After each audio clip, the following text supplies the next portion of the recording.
I'm Chantal Roberts, and I'm an expert witness for claims handling standards, practices, and procedures. I was an adjuster for 20 plus years. The art of adjusting is a vlog to help professionals and lay people alike understand a bit more about the insurance claims industry. We'll be talking about people's belief that adjusters are mean and deliberately lowball claims settlements to get bonuses or to save money for the insurers at the end of the year. And to mix our holiday metaphors, that's a misunderstanding as to how Marley and Scrooge Insurance Company works. So let's go ahead and dive on in.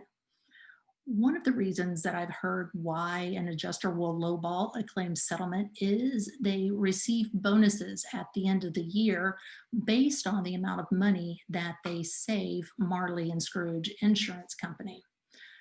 So adjusters may receive bonuses, and it could be tied to how profitable Marley and Scrooge were in the past year.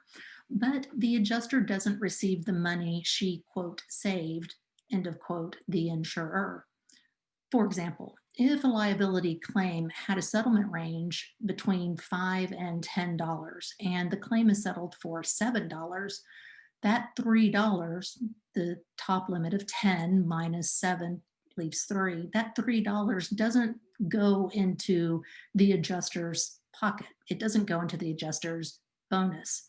The $3 goes back into the pot with all of the other insured's money. It will pay for other claims. It'll pay for other adjustment loss expenses, which is the field appraiser or the field adjuster, or perhaps an attorney, something to that effect. It would also be reserved for expenses for next year, perhaps the secretary's salaries or something to that effect. Adjusters are also seen as Grinches because they attempt to pay, quote, as little as possible, end of quote. Like the above, this is a misunderstanding as to how insurers are set up. Insurance is when the insurer takes an insured's risk and spreads it amongst other people. So in our example, we've got Cindy Lou Who from Whoville, and she has a couple of risks, a risk of her house burning down or a car getting into an accident. And in exchange for her premium, which is money, the Marley and Scrooge Insurance Company will then take her money along with her neighbors and her family and friends all in Whoville and spread that out. And they do that by selling other policies with premiums to all of the other Who's in Whoville. So if Cindy Lou's house burns down, she couldn't afford to rebuild it just all by herself without some insurance proceeds because it would cost too much. So because only her house was damaged, Marley and Scrooge can use Cindy Lou's neighbor, Mr. Bricklebaum's premium money, Cindy Lou's parents, Betty Lou and Lulu Who's premiums, and Cindy Lou's premiums to pay her for the rebuilding of her house. And of course, we're not going to get into what would happen if an avalanche hits Whoville and destroys all the houses in Whoville. That's a whole different thing. But what you can see is that Marley and Scrooge is using other people's premiums to pay Cindy Lou's Who's claim. And Marley and Scrooge owes the same fiduciary or financial duty to the family and neighbors as they do to Cindy Lou. This is why Marley and Scrooge Insurance Company pays what's reasonable. Not necessarily the lowest, not the highest, but what's reasonable, because they're using other people's money. And they have to take care of that money just like it was their own.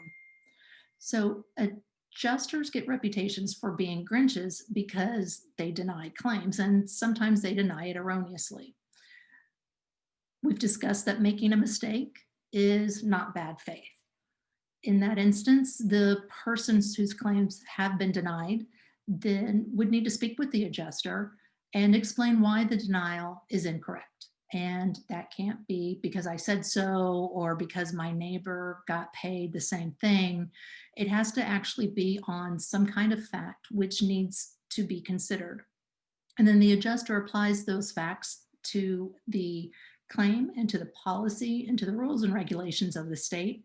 And this could determine how policies are interpreted. So this week I've discussed some reasons why adjusters aren't Grinches. It is a pervasive urban legend based on misunderstandings of how insurance companies work. Every claim is different and every insurer has different protocols for handling losses. However, this being in the litigated world we're in, see below for some legalese. Few claims go to a jury trial, and picking an expert who's been deposed the most or who's gone to trial the most may not be the correct expert. Failing to have a second set of eyes on a claim in order to save some expenses isn't always the best way to resolve a loss.